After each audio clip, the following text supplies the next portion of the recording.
Under the crimson, primordial sky, the wretched warlock reached into the dark embrace. His fist closed around the serpent's eye. Strange and eternal. I need you to get me that girl I saw. You know what to do.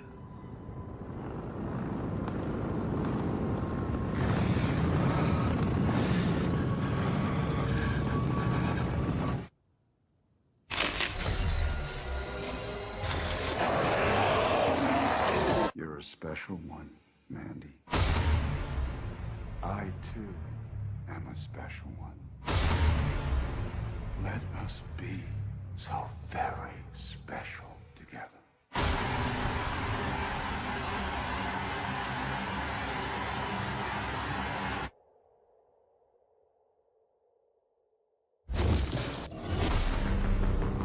So what you gonna do with that then? I'm going hunting. So what you hunting? It's crazy evil.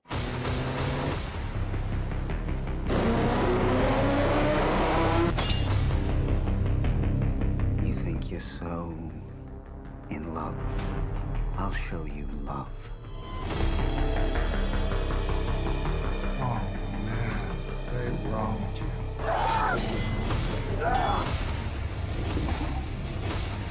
You exude a cosmic darkness. It glowed from within, strange and eternal.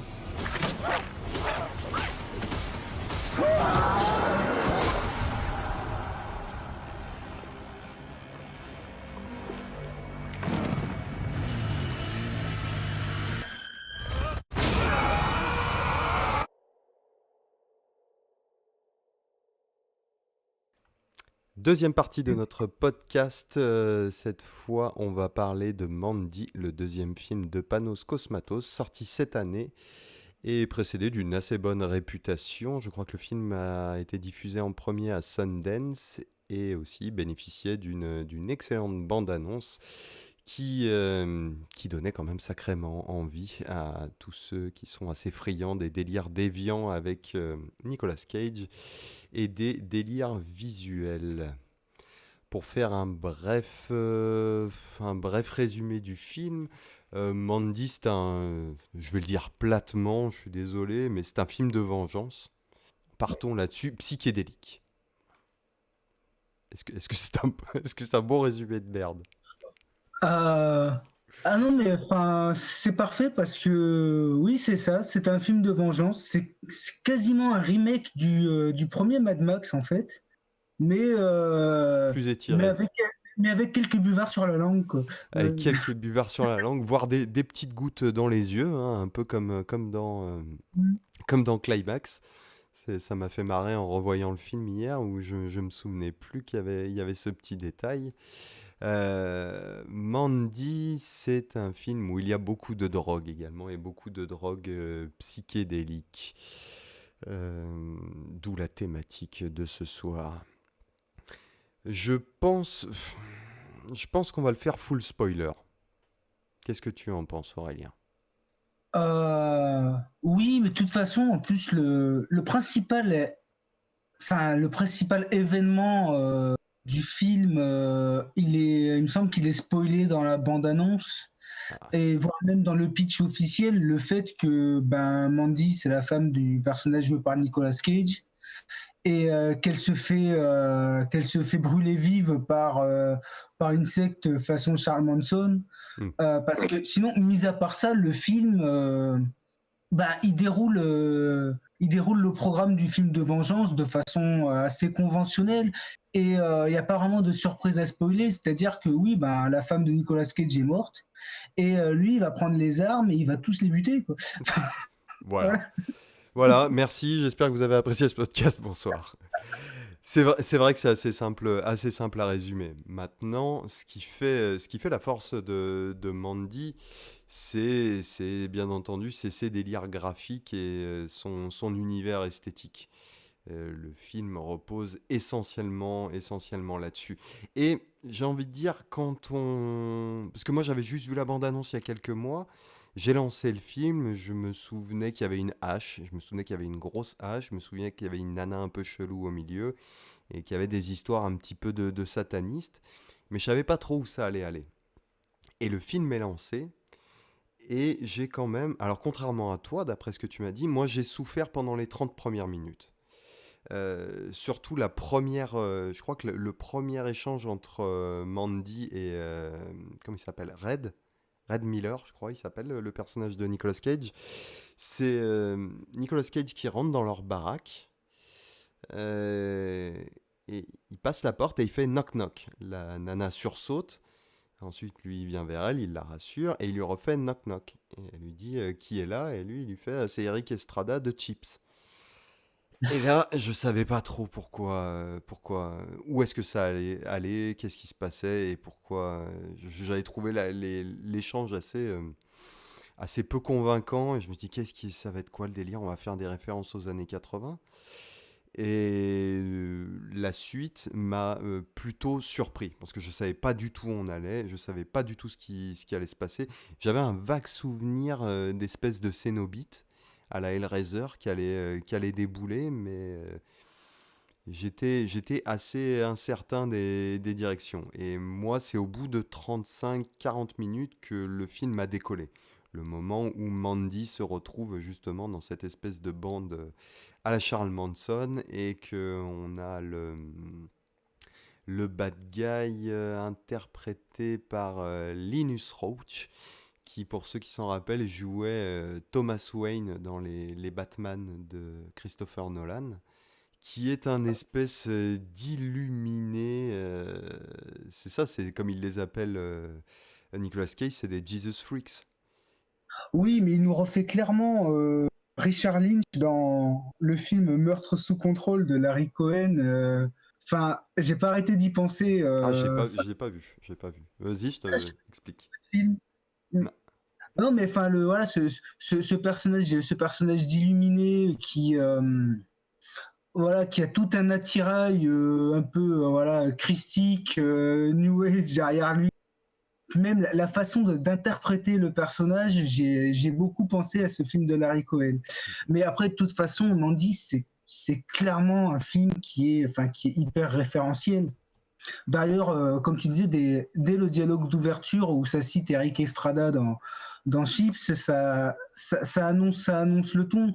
C'est-à-dire que voilà, le film, ça va être une sorte de remake de Mad Max où ils affrontent le méchant de Meurtre sous contrôle avec des références voilà, au Cénobite de Hellraiser, avec tout un visuel qui renvoie à l'animé, scène d'animation qui ont clairement l'esthétique de Metal Hurlant et on peut en citer plein d'autres de références comme ça. Enfin, Oui, bah des choses assez grosses, notamment leur baraque est pas loin du Crystal Lake. Oui, et aussi la scène où tu as Nicolas Cage qui forge son espèce de hache, couteau, son arme assez stylée, ceci dit. La scène, moi j'ai pensé à Conan le Barbare, à la scène d'ouverture, là où tu as le père de Conan qui forge l'épée, sauf qu'il y a des plans qui renvoient clairement à ça. Mais par contre, sur ce que tu disais sur les premières minutes du film, pour le coup, j'ai trouvé ça intéressant parce que là, plus que du référentiel gratuit, j'ai vraiment trouvé que c'est ce qui m'a plu dans les 20 premières minutes du film, c'est que ça te plonge vraiment dans leur univers, dans leur intimité. C'est-à-dire que, bah, comme tout couple, ils ont leur private jokes qui se balancent comme ça, et d'entrée de jeu, ben, on rentre là-dedans. Et je trouve que toutes les scènes un peu tendres entre Mandy et Red, je trouve fonctionnent bien parce que pour le coup, il y a beaucoup de naturel et beaucoup de véracité dans leur rapport, dans leur façon voilà, dans leur façon de parler, dans ces scènes de dialogue qu'ils ont juste avant de s'endormir, où ils racontent un peu tout et n'importe quoi, mais tu sens qu'il y a quelque chose de vrai qui se dégage de ça. Non, moi, c'est un peu plus tard que j'ai décroché dans le film, parce que je dois avouer qu'à certains moments, j'ai pas tout à fait compris ce que le réalisateur cherchait à faire. Voilà. Oui, c'est vrai que j'ai l'impression que moi, le moment où j'ai raccroché les wagons, toi, c'est le moment où on t'a perdu. Mais moi, c'est à la deuxième vision où effectivement, ces premières scènes, elles sont beaucoup mieux passées. Elles étaient beaucoup parce que je savais à quoi m'attendre. Du coup, alors j'ai un petit cerveau. Des fois, il me faut du temps. Et et il y a aussi dans toute cette première partie une installation de l'esthétique. Notamment du côté de Mandy, qui est dessinatrice. Parce que le personnage se dessine, je réutilise le mot dessiner, mais c'est ça, se dessine par des petites touches, sa blessure à l'œil, le fait que justement quand lui rentre la première fois, il fait toc toc et elle, ça la fasse sursauter. On sent que c'est une nana qui a peut-être vécu des choses pas très faciles et qui a trouvé son réconfort auprès de Nicolas Cage dans cette maison perdue dans les bois. Je sais plus où c'est également. C'est Shadow Mountains ou un truc comme ça. Oui, mais c'est vrai qu'aussi il y a le plan de fin. Pardon, je prends de l'avance, mais sur la fin, on sait plus trop où on est, hein. Mais on pourra revenir dessus éventuellement. Pour moi, c'est pas encore. Faudra en parler parce que C'est pas clair. c'est une très belle idée quand même ce plan de fin, je trouve. C'est pas faux, j'ai beaucoup aimé. Et du coup, il y a quelque chose et effectivement, leur relation s'installe et est parfaitement naturelle.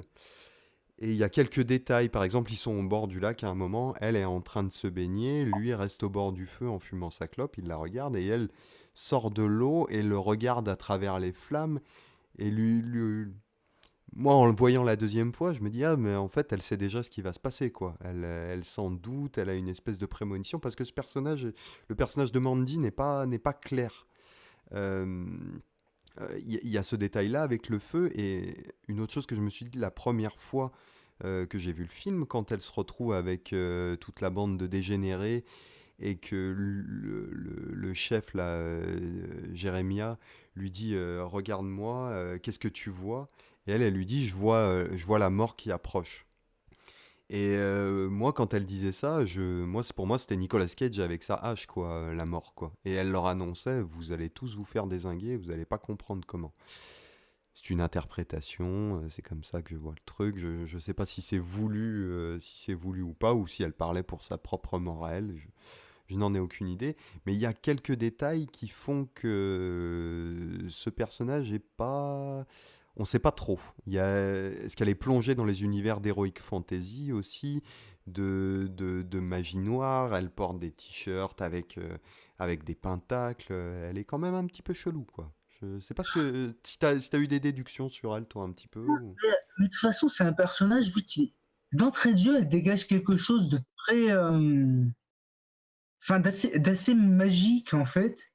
Enfin vraiment, et je trouve que c'est confirmé par la suite du film où j'ai l'impression qu'à partir de sa mort, l'univers, enfin le monde dans lequel se déroule le film, se transforme peu à peu et finit par ressembler à une de ses illustrations en fait, finit par ressembler à l'univers en fait qu'elle pose sur papier. Ouais. Et d'ailleurs, il y a ce plan final où vraiment on a un plan large sur un paysage et le paysage n'a absolument plus rien de réel. C'est une pure illustration de soit de pochette de métal, soit de capture d'écran de métal hurlant. Mais on a vraiment l'impression que voilà, que l'univers s'est transformé et est devenu une représentation en fait de Mandy, quoi, enfin, comment dire, de l'univers artistique de Mandy. Et on peut interpréter ça de différentes façons. C'est-à-dire, soit le personnage de Mandy a vraiment un côté magique et une fois qu'elle meurt, son esprit transforme le monde dans lequel se déroule le film. Ouais. Soit alors on peut comprendre ça comme le personnage de Nicolas Cage qui, à partir de la mort de sa femme, s'enfuit dans l'univers artistique de sa femme, en fait, qui vient de mourir. Et la fin nous le confirme. Enfin, pour ça, l'interprétation est quand même. Enfin, je veux dire, c'est laissé au spectateur le soin d'interpréter, quoi. Il y a pas mal de pistes exploitables en effet sur tout ce qu'il laisse. Comment dire, c'est jamais un frein. Tu sais, il y a des films où tu en sors, tu termines et tu te fais ouais bon bah du coup ça voulait dire quoi? Et t'es un petit peu paumé pour un peu recomposer tout ça, c'est la merde. L'avantage avec Mandy, c'est que c'est un revenge movie. Donc au final, si tu ressors après avoir vu Nicolas Cage remonter un peu toute la chaîne alimentaire et se les faire limite du plus fort au plus faible, parce que c'est un petit peu ça hein, le chemin qu'il fait, il termine pas par le plus baraqué et il commence pas par les plus faiblards. Euh, Quand même, celui contre lequel il galère le plus, c'est l'avant-avant-dernier. Avec, à la tronçonneuse. ouais. Ouais, Où ouais. là, c'est un peu plus compliqué pour lui à ce moment-là. Bah il y a le dernier quoique ça va, le dernier de la bande des motards de l'enfer, il se le fait assez facilement, effectivement. Enfin, assez facilement. Il part avec un avantage, en lui balançant une flèche, un carreau à travers le cou, c'est plutôt pas mal. Et ouais, celui avec la tronçonneuse, c'est un peu la grosse épreuve, effectivement. Mais il y a beaucoup de... Alors moi, forcément, à partir du moment où elle se retrouve avec les Jesus Freaks et que l'autre commence à lui faire un peu... tu commences à comprendre un peu dans quoi t'es tombé. Parce que le début est mystérieux. On passe donc de... Je suis désolé, je fais des allers-retours dans l'histoire, mais on passe donc de la relation entre Red et Mandy. Ensuite, on va partir sur ce groupe de tarés qui sont les Children of Dawn, les enfants de l'aube, où on va voir un petit peu leur fonctionnement et leur quotidien. Après qu'ils aient croisé Mandy, Mandy qui se baladait dans la forêt et elle les croise dans le camion et elle les regarde. Elle croise le regard avec le chef, Jérémia, ce que lui va interpréter comme un appel. C'est assez rigolo ça dans la discussion. Et donc ils vont la kidnapper, mais pour la kidnapper, ils vont faire appel à une bande de bikers qu'ils vont appeler avec une espèce de corne. Je sais plus comment elle s'appelle, la corne d'Abraxas ou un truc comme ça. Il y a une espèce de nom.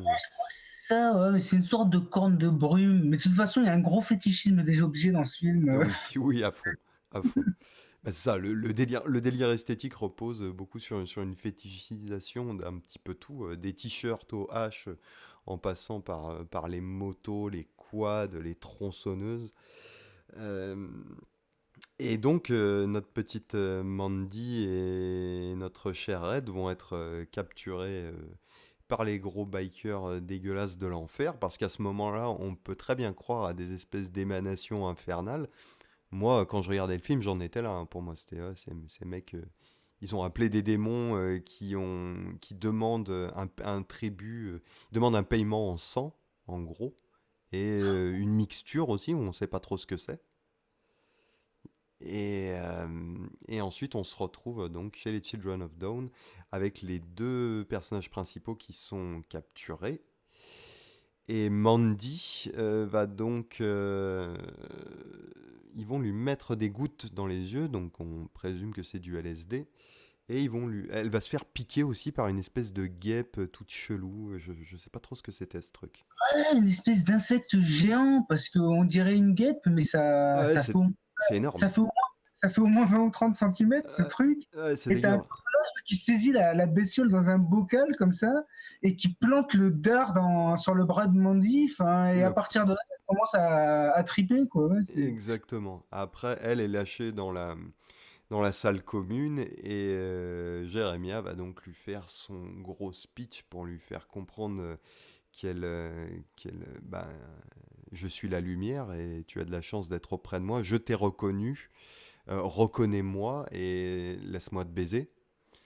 Parce que la demande, c'est grosso merdo ça. Et tiens, je vais te faire écouter ce que j'ai fait. Et il lui met donc une musique en lui disant, est-ce que t'aimes les Carpenters? Tiens, ça c'est beaucoup mieux. Et la chanson parle de lui. C'est une chanson qui loue Jeremiah.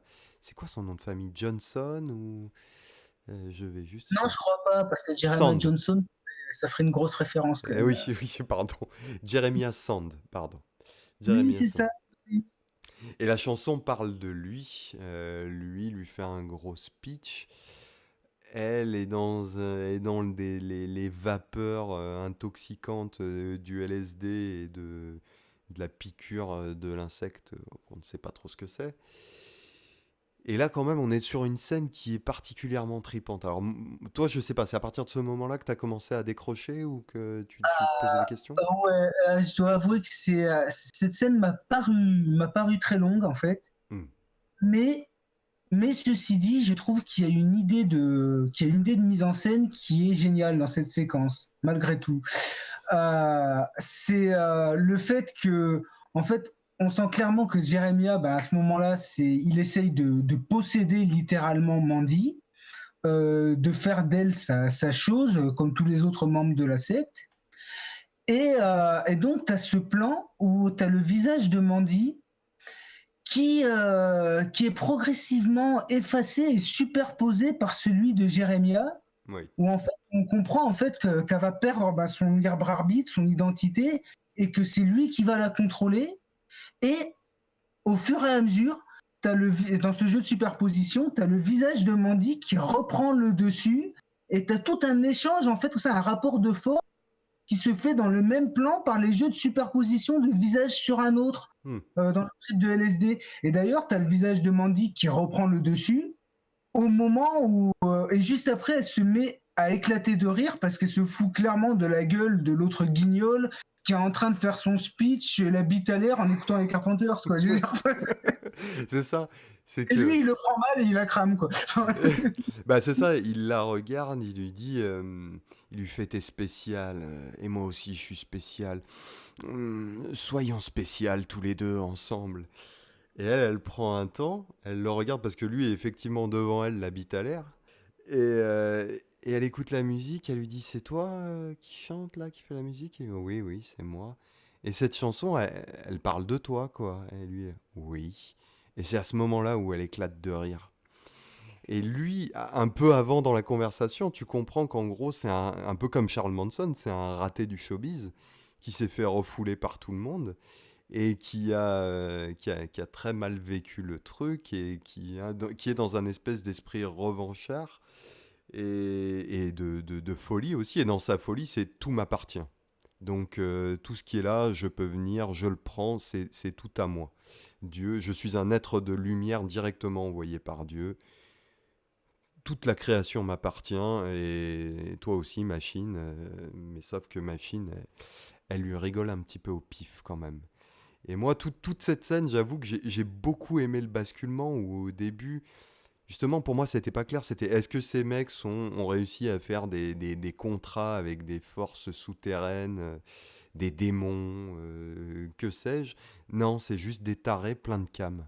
Des tarés dangereux, hein, parce que pour le coup, ils vont le prouver assez vite, ils sont très dangereux, quoi. Mais c'est quand même juste des tarés pleins de cam. Il n'y a pas de surnaturel là derrière. Ça met un petit moment à se mettre en place, ça. C'est notamment toute la discussion que Nicolas Cage a avec... comment il s'appelle avec Bill Duke. Bill Duke, ça fait plaisir de le revoir Putain, bah, d'ailleurs, tu lui. m'étonnes, c'est un bonheur absolu de le voir d'un coup. C'est lui qui fournit les armes. Pour le coup, il sert pas à grand chose parce que voilà, il est juste là pour faire coucou et filer une arbalète, mais bon, c'est Bill Duke. Ouais, c'est comme un bon caméo chez Tarantino, quoi, tu vois, ça fait plaisir. Ce qui est intéressant, c'est les basculements progressifs. En tout cas, moi, ce que j'ai vécu comme des basculements progressifs, là où au début, je pensais qu'on était sur des terres surnaturelles. Non, d'un coup, on va arriver à quelque chose de très terre à terre et effrayant sans l'être. En fait, le moment où ça dégénère, bon, bah, c'est effectivement le moment où Mandy va se faire pendre par les pieds dans un sac de couchage et brûler. Un peu comme dans un Vendredi 13. Dans le remake du Vendredi 13, je crois qu'il fait ça, Jason. Ah, je sais pas, j'ai aucun souvenir du remake de Vendredi 13. Je l'ai Ouais. effacé de mémoire. Il est pas pire que le reste des Vendredi 13, en fait, si tu Oui, regardes. mais en même temps, vendredi 13, je crois, j'ai mis à part le 10, voilà quoi. Enfin, Oh, il y a une autre scène dans un vendredi 13, t'as une nana qui se fait enfermer dans un sac de couchage et c'est dans le 10, justement. Ah, C'est à la fin du 10, ouais, c'est celui qui se déroule dans l'espace, où à la fin, la dernière scène du film se déroule sur Terre, et en fait, tu as Jason donc, qui arrive à Crystal Lake. En fait, il a passé tout le film dans une station spatiale, là, il arrive à Crystal Lake, et il y a deux espèces de bimbos, tout sourire, qui arrivent vers Jason et qui font hey, tu veux jouer avec nous, et tout ça, et puis là, tu as une ellipse, et tu vois Jason avec un sac de couchage, en fait, avec les deux nanas à l'intérieur qui est en train de taper le sac contre un arbre. Et d'accord. c'est un des gars les plus drôles de tous les temps. C'est vrai que celui-ci il marche à tous les coups. Et je crois que c'était peut-être pas là une première dans les Jason. Je crois il l'avait fait dans un autre auparavant, ça. Mais on s'égare. Mais en même temps, Crystal Lake, Jason, Mandy, il y a une certaine résonance dans tout ça et dans le jeu des références qui sont jamais, comment dire, c'est jamais trop à prendre au sérieux. Moi, j'ai l'impression dans Mandy. Il n'y a pas. C'est un peu le problème que j'ai eu avec le film, à vrai. Généralement, je suis plutôt ouvert aux films avec des ruptures de ton, mais là, à certains moments, j'ai pas trop compris ce qu'il essayait de faire. C'est-à-dire que toute la première partie du film, j'ai vraiment eu l'impression qu'il se voulait très sérieux, voire une espèce de film assez contemplatif avec voilà, qui misait avant tout sur l'ambiance, avec des séquences de dialogue où les personnages se regardent dans les yeux pendant 10 secondes avant de répondre, un peu comme dans certains films de Refn, même si je trouve ça beaucoup plus humble que les derniers films de Refn. Mais il y a tout ça pendant la première partie. Ensuite, il y a toute la partie trip psychédélique aussi, qui se veut quand même assez oppressive. Et puis, arrive la scène où tu as Nicolas Cage qui est en slip, chaussette avec un t-shirt de tigre et qui se bourre la gueule en hurlant comme un... Et là, à ce moment-là, je savais plus sur quel pied danser. Je me disais, alors là, en fait, c'est Nicolas Cage qui est en train de rajouter une nouvelle séquence pour les montages YouTube à base de Nicolas Cage et n'importe quoi.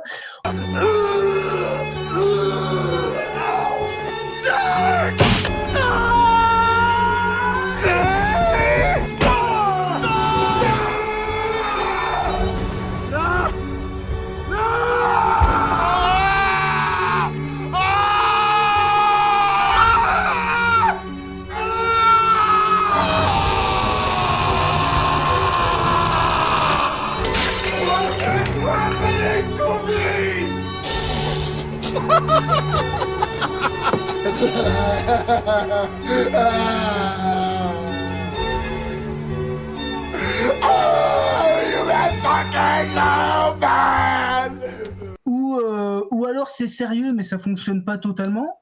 Et ensuite tout le film joue sur cette espèce de rupture un peu particulière où tu sais plus trop vraiment où tu es. C'est-à-dire que ça continue à jouer sur cette ambiance très lourde, sur ce rythme un peu lancinant en plus qui est renforcé par l'espèce de bande originale qui est très drone avec les sons de guitare distordus avec les notes très longues et tout ça. Mais de temps en temps, t'as Nicolas Cage limite qui va faire un clin d'œil en balançant une grosse punchline ou des trucs comme ça. Et je dois avouer que il y a des moments, je savais pas vraiment ce que j'étais en train de regarder. Et je savais pas vraiment à quoi me raccrocher parce que je trouvais que la façon dont le film commençait n'était pas du tout raccord avec la direction que ça prenait sur la suite. Et enfin après, ça peut être intéressant, mais Toi, ça t'a je me dis, gêné. il y a peut-être une question de dosage, je sais pas, qui est pas passée. Même si le film, dans son ensemble, je trouve qu'il est très intéressant et je le conseille quand même, voilà, aux auditeurs. Hein, c'est clairement un film à voir, mais première vision, voilà, je savais pas sur quel pied danser, vraiment. Bah, je pense une fois que tu sais un peu où tu as atterri, la deuxième vision passera peut-être mieux. En tout cas, moi, c'est passé comme une lettre à la poste. Et je pense que de toute façon, c'est à partir du moment où il voit Bill Duke. Je crois que là, le film bascule et pour moi, ça y est, c'est bon, on était dans quelque chose de l'ordre de Commando, plus ou moins. Bill Duke, bien sûr, étant en rapport avec tout cela. C'est que là, c'est bon, maintenant, ça va être du décanillage et puis ça va bien se passer. Avec ces quelques moments de tension, hein, bien entendu, parce que les premiers... Parce que l'histoire, c'est ça. on apprend qu'en gros, ces fameux bikers de l'enfer, ces espèces de cénobites, en fait, c'est juste une bande de bikers dealers qui se sont embrouillés avec celui qui faisait la cam, et lui leur a fait une super cam qui leur a cramé les neurones. Et depuis, les mecs, voilà, ne sont plus tout à fait ni comme vous, ni comme moi. Ah, mais c'est clair, quoi. Les gars, ils passent leur temps en cosplay de Cénobites, et quand ils font pas ça, le reste du temps, ils sniffent des rails de coke en regardant des films porno, quoi. C'est ça, c'est ça. Ça a l'air d'être des mecs assez sympas. D'ailleurs, c'est assez marrant parce que le premier, il le chope, il lui met un coup d'arbalète et après, il lui fonce dessus avec sa camionnette et il s'explose sur lui. Parce que c'est le plus balèze, je pense, qu'il prend au tout début. Celui qui justement fait le plus Hellraiser où t'as plein d'espèces de pics qui sortent de sa tenue. Oui, même quand il parle, t'as une voix grave, hyper distordue, avec des effets de réverb. Ouais, Enfin, ouais, t'as l'impression il a de la saloperie dans la bouche. Enfin, ils sont. Moi, je trouve que c'était une chouette galerie de personnages, en tout cas, que notre cher Cosmatos nous a proposé, hein. Moi, j'ai beaucoup aimé ces bikers. C'est vrai que Mad Max, ça marche, mais moi, j'ai foutu l'affiche japonaise de Mandy, du coup, ça me renvoie aussi un petit peu à Ken le Survivant et à des trucs un petit peu comme ça, avec des difformités. C'est c'est quand même, c'est quand c'est même vrai, ouais, Nicolas Cage, c'est un peu Kenshiro, Il y effectivement. a un petit peu ça, hein. Et c'est vrai que sa plus grosse épreuve, du coup, c'est de sortir un peu de l'antre des bikers, euh, qu'il arrive à se faire de manière assez rigolote, et effectivement en balançant des punchlines, avec l'histoire du t-shirt, l'autre qui lui met un coup de couteau sur le torse, mais c'est mon t-shirt préféré. Et il lui redit dans la bagarre en plus, en faisant une spéciale Nicolas Cage. Mais toute cette scène, elle est autre, quoi. Je veux dire, enfin, vraiment. Là, c'est le moment où je me suis dit, en fait, je suis plus en train de regarder le même film que durant l'heure précédente, quoi. Parce que t'as cette séquence avec ces punchlines, et puis rien que le combat qui se déroule devant une télé qui diffuse un vieux boulard, quoi. Et t'as les mecs qui sont en train de se mettre sur la gueule, et puis derrière, t'as cette levrette comme ça. Là, Oui, oui, oui. Mais c'est assez intéressant parce que du coup, toi et moi, on a pu, après avoir vu Mandy, on a vu le premier film donc du Panos Cosmatos, qui toi t'a fait revoir Mandy à la hausse, du coup, tu m'avais dit? Oui, parce que dans Mandy, je trouve que il y a finalement, je trouve quand même que le changement de ton, il a beau m'avoir déconcerté, je trouve qu'il fonctionne mieux que dans son premier film où ça arrive bien trop tardivement. Et de même, tout le côté hyper référentiel, je trouve qu'il est quand même mieux infusé dans Mandy que dans Beyond the Black Rainbow, donc qui est le titre du premier film, où j'avais vraiment l'impression qu'il s'amusait à faire des copier-coller de concepts et de scènes d'autres films, mais sans chercher à les développer plus que ça, où tu avais vraiment un côté compilation de cinéphiles passionnés par le cinéma de la fin des années 70-80, mais qui balançait en vrac un peu tout ce qu'il aimait, mais sans chercher à créer une cohérence avec tout ça. Et je dois avouer que j'ai pas réussi à rentrer dans le film. C'est compliqué, mais le réalisateur Panos Cosmatos m'a l'air d'être un gars assez intéressant. Moi, j'ai hâte de pouvoir avoir un peu plus d'interviews avec lui et de pouvoir creuser un peu le personnage parce que son père était réalisateur de films, hein. Son papa est le réalisateur de petits chefs-d'œuvre comme Rambo 2, Cobra. Ah, Cobra. Ah, Cobra. Il y a Tombstone que j'ai vu, mais il y a très longtemps, donc j'ai plus trop de souvenirs, qui est un western avec Kurt Russell, Val Kilmer, Michael Biehn, enfin, je crois il y a même Stephen Lang dedans, il me semble qu'il y a Bill Paxton, enfin, c'était un sacré western. Son fils a commencé en bossant sur ce film, notamment, il était assistant opérateur de je ne sais plus quoi. Il avait fait des films en Italie aussi parce que à la base il est gréco-italien. Alors je sais pas trop. Je crois qu'il est né en Italie, mais il est d'origine grecque. Donc il a bossé au début. Il a fait ses premiers films en Italie. Son père qui a une carrière qui m'a l'air d'être assez particulière parce qu'il a fait alors, 10 films en 26 ans de carrière, ce qui n'est pas énorme hein, pour un mec qui a commencé à bosser dans les années 70. Et donc le fiston, en fait, je crois qu'il a traîné un petit moment avant de se lancer dans le cinoche, mais il a perdu ses deux parents. Sa mère est morte en premier. Lui, apparemment, s'est un petit peu noyé dans l'alcool pendant quelques temps, et son père est mort. Alors, sa mère est morte fin des années 90, son père est mort en 2005, et lui a réussi à rassembler le budget pour faire son premier film, donc Beyond the Black Rainbow, avec ce qu'ils appellent les résidus des ventes de Tombstone, donc le western de son père. Et c'est comme ça qu'il a réussi à rassembler de quoi faire son film, et qui est sorti en 2010, qui sent le film cheap hein, quand même. Il y a très peu de décors. Mais à sa décharge, enfin, j'ai pas particulièrement apprécié le film, mais par contre, on sent que Panos Cosmatos, il a quand même un sens enfin, du prod design qui est très poussé.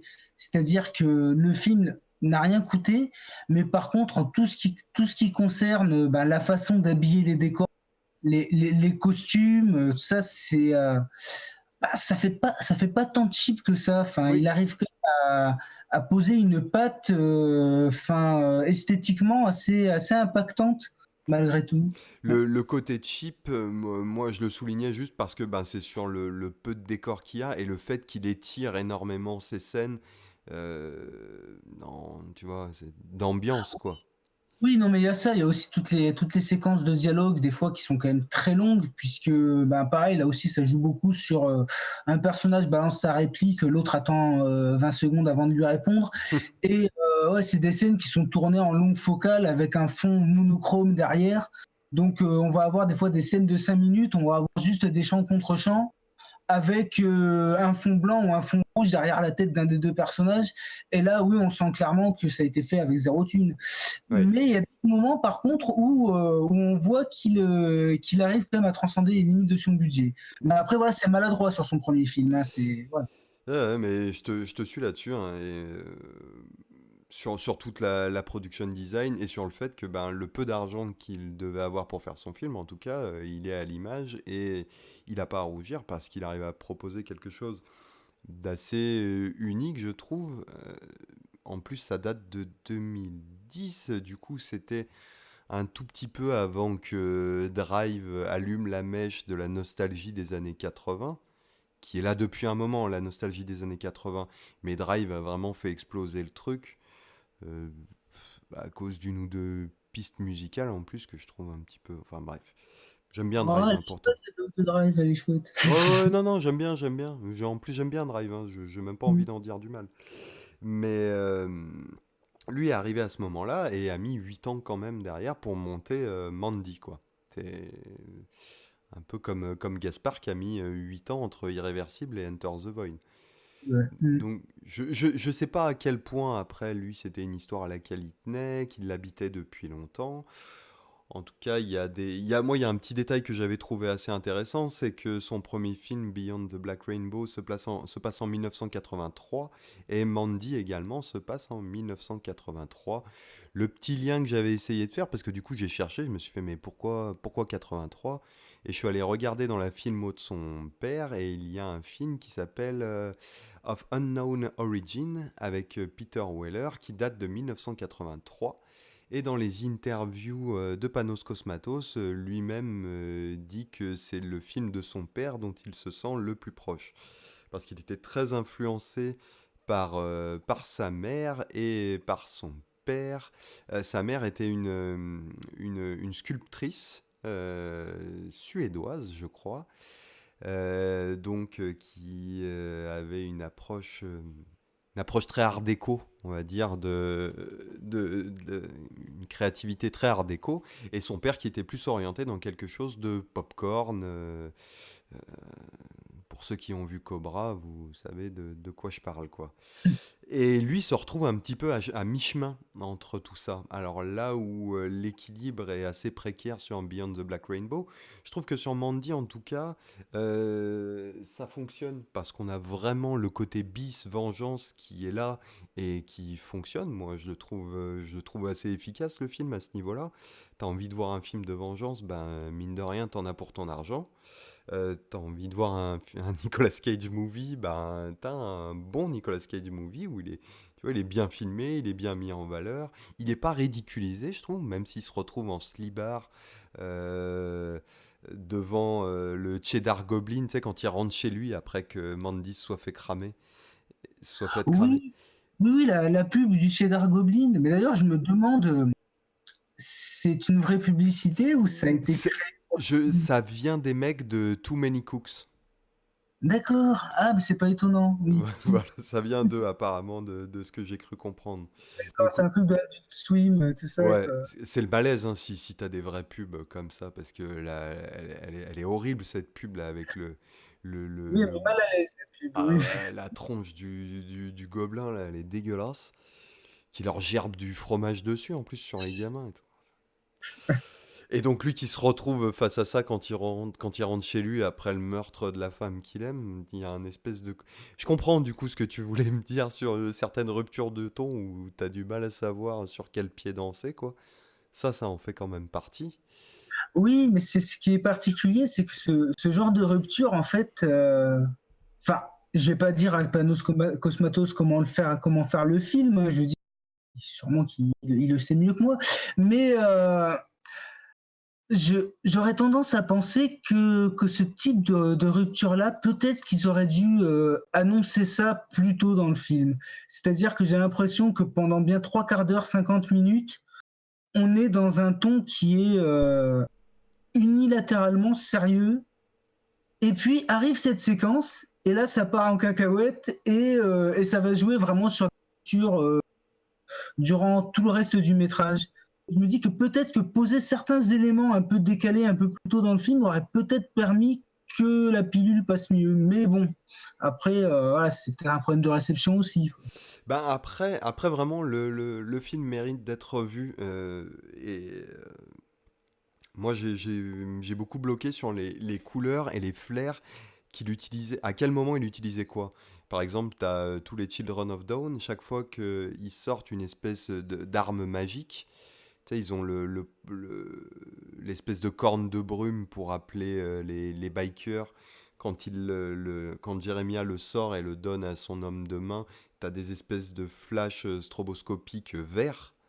Et t'as ces mêmes flashs qui reviennent quand il lui sort la lame, l'espèce de lame de Longines, comment elle s'appelle, la lame qui a percé le flanc du Christ.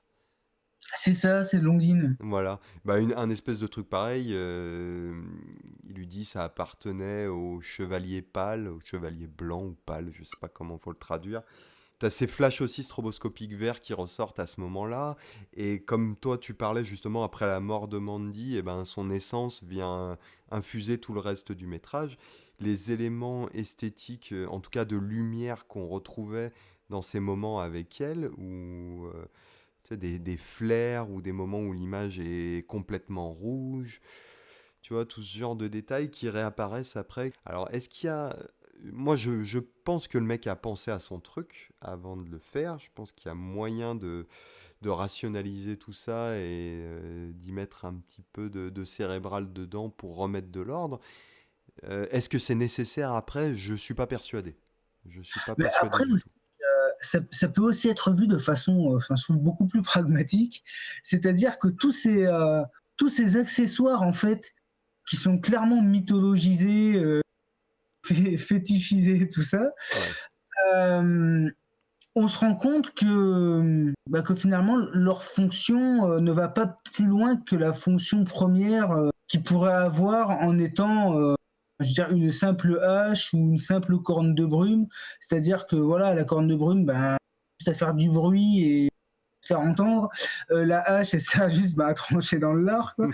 Et tout ce côté un peu magique, donc avec les lumières vertes, tout ça, j'ai un peu l'impression dans le film que c'est clairement le point de vue sous drogue en fait des personnages, Oui. que les types ils sont complètement défoncés et ils voient ça vraiment comme des artefacts magiques qui sortent tout droit d'un récit d'heroic fantasy, alors qu'en fait non, ce sont des objets du quotidien quoi, et que c'est vraiment la drogue qui leur fait voir le monde d'une façon différente quoi. Ouais. Ouais, c'est ça, c'est le couteau de cuisine avec lequel tu coupes tes tomates. D'un coup, c'est la dague sacrée. Oui, c'est ça. Oui, oui, mais effectivement. Mais t'as toute cette partie, et effectivement, après, ben, comme on disait, il y a la partie vengeance, où là, si t'es venu pour ça, tu vas être servi. Et je la trouve très efficace. Ça balance quand même pas mal d'hectolitres de sang, et d'une magnifique... J'ai beaucoup aimé la couleur du sang. C'est un truc qui me dérange souvent dans les films, c'est la couleur du sang. Et là, c'était aux petits oignons. Il y a des mises à mort quand même qui sont spectaculaires, on dira, Oui, avec des bons et, bruits. et assez variées, je veux dire. Oui. Là, pour le coup, c'est quand même un festival, hein, jusqu'à la mise à mort du grand méchant. Et en plus, qui est faite avec un bon effet spécial à l'ancienne, et ça rend très bien avec en plus le bruitage à ce moment-là qui est parfait. Allez, au niveau du son, le film un peu ben, comme en rapprochement avec Climax aussi, il y avait ça quoi, c'est que le design sonore est absolument exceptionnel. On parlait des voix des bikers qui ont des voix d'outre-tombe. Quand quelqu'un va se prendre un truc à travers la gorge et va cracher du sang, ça va être des bons bruits dégueulasses de bien craspec. C'est très appréciable. Moi, j'ai vraiment pris le film comme un bis, un film de soirée entre potes où on va regarder des trous de balles se faire dézinguer les uns après les autres par Nicolas Cage qui a une hache absolument stylée. Donc j'imagine que derrière, on va encore avoir ces éternels débats sur Internet où d'un côté ça va crier au génie, de l'autre ça va crier à l'escroc. Euh, Sachez-le, mes amis, la vérité est ailleurs. Ah non, bah après, faut attendre de voir ce que ça va donner, ce que le cinéma de Panos Cosmatos va proposer par la suite, hein. Je suis très Enfin, je veux dire, curieux. parce que là, pour le coup, c'est vraiment un premier film qui n'arrive pas son premier film n'a pas convaincu. Comme je disais, si je trouvais qu'il y avait quand même un sens du production design quand même qui était très intéressant, mais mis à part ça, j'ai pas trop suivi le délire. Deuxième film où je me dis ouais, je comprends pas totalement ce qu'il essaye de faire parce que ouais, il y a le côté bis qui intervient au bout d'une heure, mais finalement que faire de ce qui s'est passé auparavant, enfin je suis un peu perdu, mais où je me dis qu'il y a des choses vraiment très intéressantes, tout ce dont on a parlé depuis tout à l'heure. Et je me dis que s'il continue dans cette voie, troisième film risque d'être vraiment intéressant, quoi. Ouais. Oui, Ah ouais, ça fait clairement partie des mecs à suivre. Qui ont été repérés. Je l'avais reposté sur notre page Facebook, mais justement le commentaire de Guillermo del Toro, qui lui a été assez subjugué par le film, et je peux comprendre. Je pense qu'entre mecs qui aiment beaucoup s'exprimer par les couleurs, Guillermo del Toro a dû être content. il s'amuse vraiment avec les couleurs dans ces films, hein. Et même durant les posés, il peut pas s'empêcher de jouer avec la lumière et de proposer des choses. Je pense par exemple les scènes de dialogue entre Mandy et Red au début du film, où je crois que il y a une scène où ils sont tous les deux au pieu en train de discuter juste avant de dormir. Et t'as des motifs de couleurs changeants en fait sur Mandy qui sont superposés sur elle en fait, et t'as toute une sorte d'arabesque de couleurs en fait qui arrête pas d'évoluer sur sa peau pendant qu'elle est en train de parler, enfin ce qui crée un effet très étrange. Mais dans tout le film, il s'amuse comme ça avec la couleur. J'espère vraiment qu'il aura les moyens de faire ce qu'il veut, et j'espère qu'il va pas se perdre. Parce que ça peut être vite fait d'avoir d'un coup les studios qui te tendent des bras, qui te filent des gros chèques pour aller faire de la merde, quoi, et te renier derrière. Sérieusement, allez, je vais dire ça pour rire, mais si ça se réalise, je serais à la fois hilar et dégoûté. Étant donné que Mandy est un film quand même très psychédélique, finalement, je serais pas étonné que dans quelques mois, on ait une annonce de Panos Cosmatos va réaliser Doctor Strange 2, tu vois. Ça pourrait, hein. Ça serait pas con, mais bon, Ouais, non, ce serait pas con, mais le problème, c'est que bah, ça sera un film de Kevin Feige et non pas de voilà. Panos. Voilà, ouais, si c'est Cosmatos qui le fait, moi je veux bien, effectivement. Pourtant, moi je fais partie de ceux qui sont pas réfractaires à Marvel, mais à la limite qui continuent d'embaucher des serpillères pour faire leur boulot, moi ça me va, c'est des films de serpillères.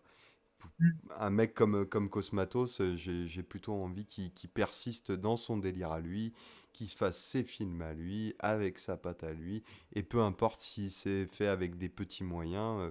Je pense que il a dû se faire suffisamment remarquer avec un film comme Mandy. Il a pu attirer l'attention d'autres gens qui le soutiendront dans ses démarches créatives, quoi. Enfin, c'est tout ce que je lui souhaite, moi, en tout cas.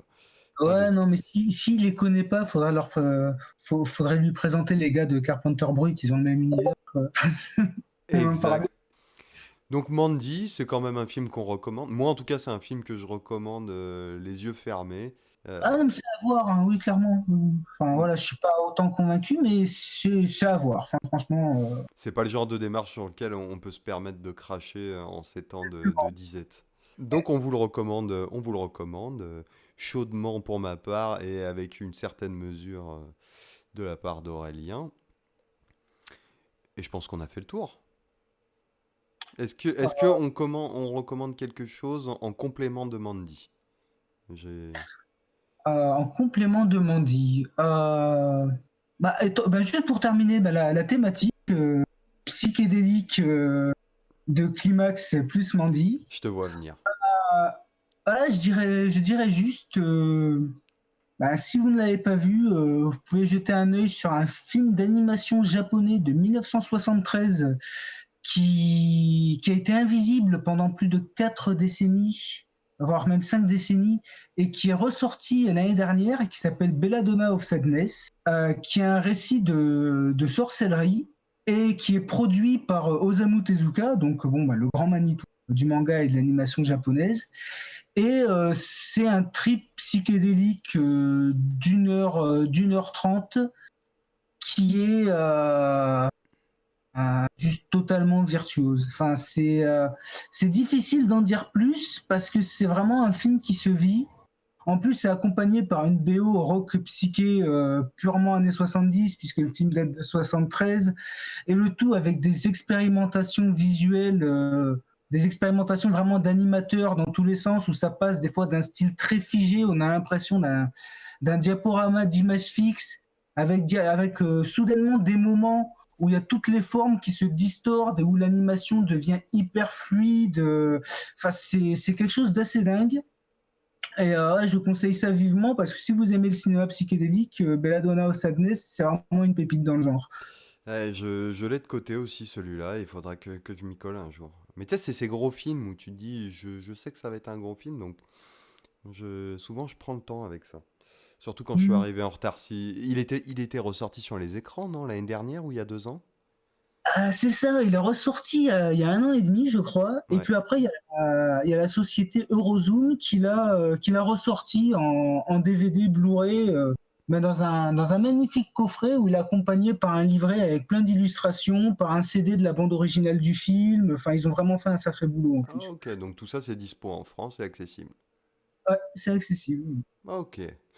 Eh ben, moi je vais faire la reco très simple. Regardez le clip de Carpenter Brut Turbo Killer en complément de Mandy. Voilà. Simplicité. Simplicité, ça colle. Belle reco, ouais. Ah ouais, c'est un chouette clip. Et puis vivement Blood Machine, des 7 Ickerman que je m'émerderais pour avoir ici et qu'en tout cas on chroniquera dès sa sortie. En tout cas pour Mandy c'est à peu près tout ce qu'on a à dire. Merci d'avoir été là et rendez-vous pour le prochain épisode. Ciao à tous.